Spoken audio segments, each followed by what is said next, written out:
Conscious possession और commercial trade और whatever he was talking about all. मैं यहाँ पे आर्ग्यूमेंट नहीं करनी चाह रही हूँ लीगैलिटीज को लेकर या जजमेंट को लेकर, जो मैंने आपको स्पष्ट किया है।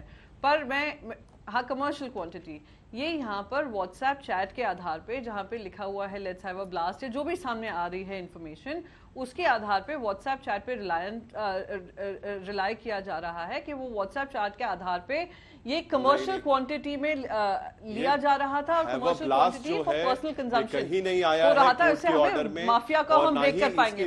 मैं बस अमन जी वो पूरा कर ले, मैं आऊंगी। I did not interrupt when you were speaking. Let's keep this debate civil. Let's keep this debate civil. I did not interrupt. It's all right. Do not put commercial quantity को ये लोग break कर पाएंगे through the WhatsApp chat. I did not put.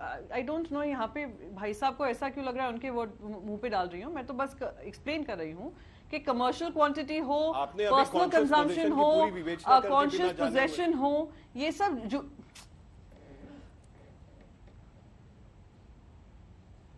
Ma'am allow him to speak. नहीं प्रियंका जी, आप अपनी बात पूरी कर लीजिए। अमन जी प्लीज, हम लोग हमेशा इस बहस में जवाब बाद में लेते हैं, इसलिए आप अगर उन्होंने कुछ गलत कहा आपको जवाब का मौका मिलेगा। आप अपना हाथ उठा लीजिए, लेकिन प्लीज एक एक करके बोलिए। अन्य भी कई मेहमान जुड़े हैं। प्रियंका जी अपनी बात पूरी कीजिए। कौन रोक रहा है, बोले। चलिए, बड़ी खुशी हुई कि उन्होंने मुझे परमिशन दे दी बोलने की, पर मैं यहाँ पर बस एक चीज कहना चाहूंगी, वो जुडिशरी के अंतर्गत मैडम आपको जो बोलना है बोलिए। आप खाली पर्सनल आरोप प्रत्यारोप में चीजों का सवाल अब तक नहीं मिला है कि मैंने जो है कॉन्शियस क्वांटिटी और कमर्शियल पोजीशन बोला। मिस्टर सिन्हा, दो लोग प्लीज बोलेंगे। We do not need your dramatic. Actually आपने, अगर आपके पास कोई पॉइंट है बोलने के लिए तो बोलिए। आई विल जस्ट अंजना जी बोलिए अंजना जी, कमर्शियल ट्रांजैक्शन और कॉन्शियस पोजेशन का कंफ्यूजन आपको था, मुझे नहीं था। आप इनको क्लियर कर दीजिए। आपने मुझसे कमर्शियल कहा था तो मैंने कहा नहीं, the word was conscious possession. I will just repeat one thing, वो जुडिशरी जो करना है वो उनका काम है, वो करेंगे। बेल एक्सेप्ट करना है, रिजेक्ट करना है, वो जुडिशरी के अंतर्गत आता है। हमारे सवाल बड़े हैं यहाँ पे। सवाल ये है, एपेक्स बॉडी इस देश की एनसीबी है, नारकोटिक्स ब्यूरो है। पिछले एक साल से हम देख रहे हैं कि 59 ग्राम कोकेन को जो व्हाट्सएप पे चैट होती है, ना पोजेशन में मिलती है ना कंजम्पशन में मिलती है, उसके आधार पे ये लोग कोई माफिया ब्रेक करने चले थे। अब तक हमारे पास कोई उसका जवाब नहीं है।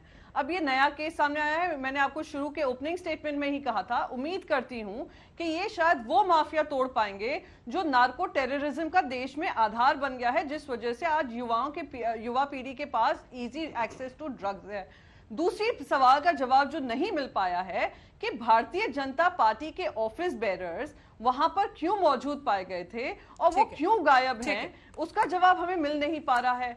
Last but not the least, मैं यहाँ पर एक चीज कहना चाहती हूँ। एक बहुत बड़ा ड्रग ओवरहॉल हुआ था 3000 किलो का। उससे पहले भी एक इतना बड़ा कंसाइनमेंट आया था जो नहीं पकड़ा गया है और शायद देश के कोने कोने में पहुंच गया होगा because of these drug mafias. Why aren't we working on that? Apex body का काम होगा। मैं उम्मीद करती हूँ देश में सीबीआई हो, ईडी हो, आईटी हो, they will work in the larger interest of the nation. ठीक है, राहुल नार्वेकर जी जवाब दीजिए। जो सवाल जो सवाल प्रियंका चतुर्वेदी उठा रही हैं उस पर जवाब दीजिए। राहुल नार्वेकर, विधायक बीजेपी, दिखाइए विधायक जी।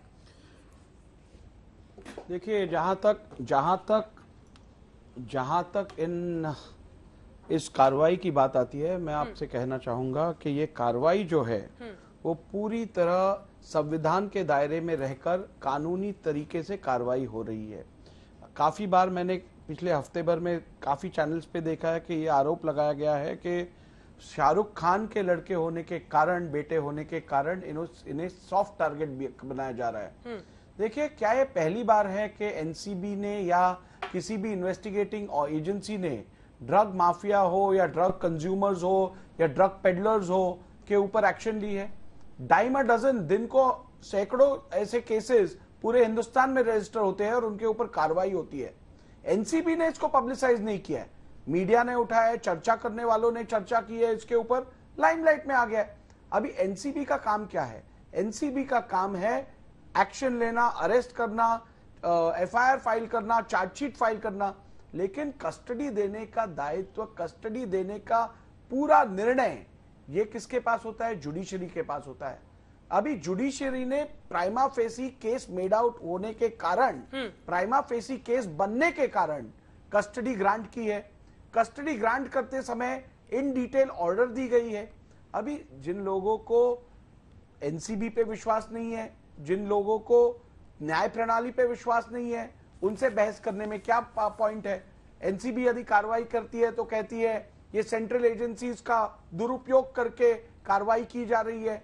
उसके बाद जब जुडिशरी कस्टडी देती है तो इनका जुडिशरी के ऊपर भी विश्वास नहीं रहता है। तो ऐसे लोगों से या ऐसी भूमिका रखने वालों से आर्ग्यूमेंट करके डिबेट करने में तो कोई मतलब बनता नहीं है। ठीक है। दूसरी बात आप देखिए, यहाँ पर क्रिमिनल जूरिस्प्रूडेंस में एक बहुत बड़ा क्राइटेरिया रहता है मेंस रिया का। यानी mains Riya is the prime element of any crime. और इस विषय में अगर आप देखेंगे व्हाट्सएप मैसेजेस जो एक्सचेंज हुए हैं, करॉबरेटिव एविडेंस जो प्राप्त हुआ है, उससे ये क्लियरली दिख रहा है कि आर्यन खान को इसकी मालूमात थी और किसी ना किसी प्रकार से वो इसका या तो इस्तेमाल करने वाले थे या इसे आगे किसी को देने वाले थे। इसीलिए the court has rightly come to the conclusion कि उनका इसमें निश्चित रूप से कोई ना कोई रोल है और उसको इन्वेस्टिगेट करना आवश्यक है और इसीलिए कस्टडी ग्रांट की गई।